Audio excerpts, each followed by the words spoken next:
In the previous video, I talked about using PsycInfo's advanced search features. In this video, I want to highlight the PsycInfo APA thesaurus for finding subject terms. Databases use subject terms to index and classify the resources in the database.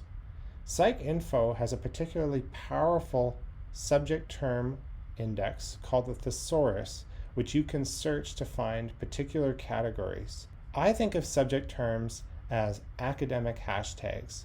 They're a great way of finding relevant resources and eliminating those ones we don't want to read.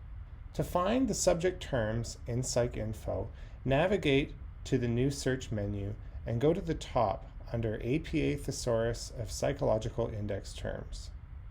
This will bring you to an alphabetical list of subject terms used in the PsycInfo database.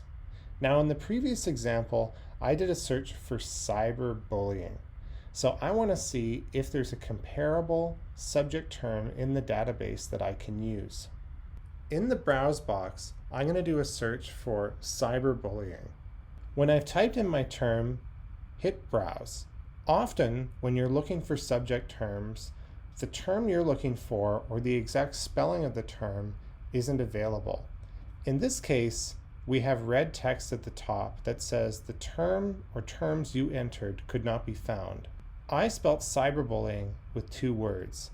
PsycInfo says cyberbullying is used as 1 word in its database. I'm going to click on cyberbullying. Clicking on cyberbullying will bring me to the subject term where it lives in the alphabetical list of subject terms. Keep clicking on the term that you want to get to the detailed information. Once we've clicked all the way through for our subject term, we get a bit more information. Under the subject term information, we will find the year that that term was introduced. We will also get a scope note.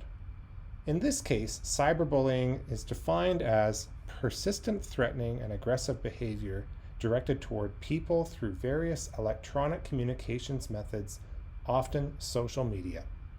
Often under the subject term, we will get terms that are related to this.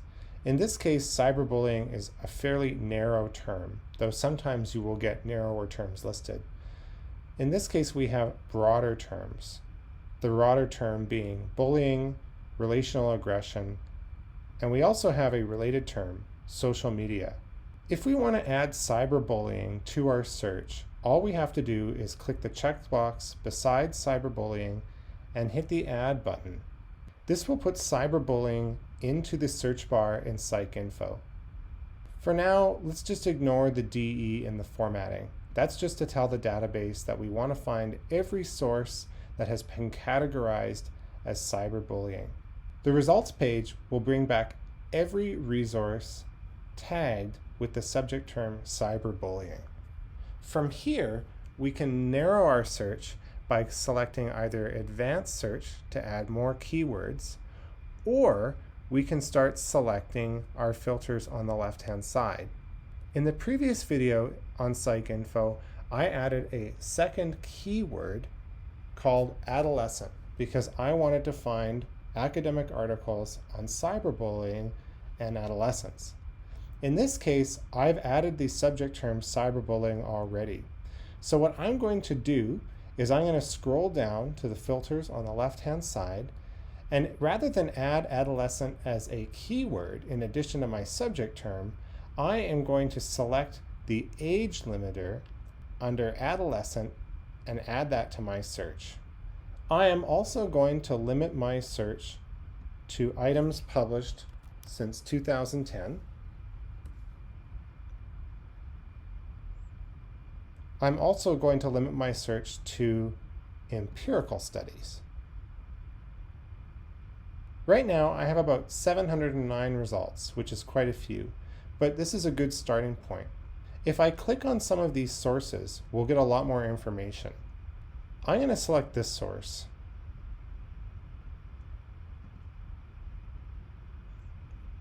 Once you've found a source in PsycInfo, you can select the title and that'll bring you to the detailed record information.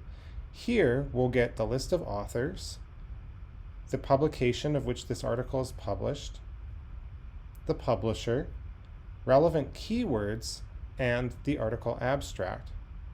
You'll also notice in the record information that there is a list of subjects, and our cyberbullying subject will be bolded.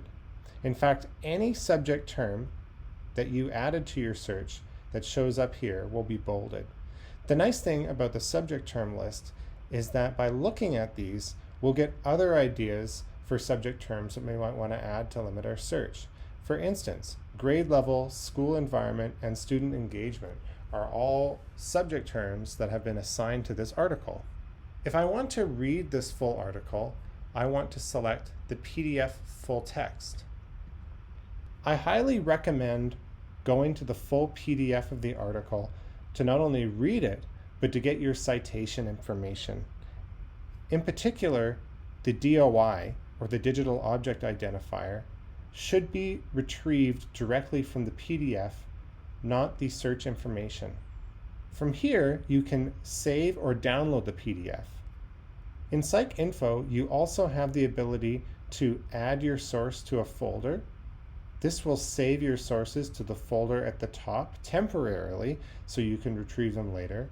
You can also save your sources to Google Drive, or you can email them to yourself. Note the Cite button on the right-hand side of the source. Clicking the Cite button will reveal a variety of citation formats for this particular article. You can scroll down and find an estimate of what the APA citation would look like. However, these are computer-generated citations and they are often incomplete.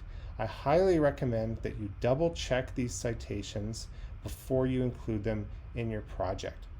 This has been a brief overview of how to find subject terms and get to the full text of an article using the APA PsycInfo database.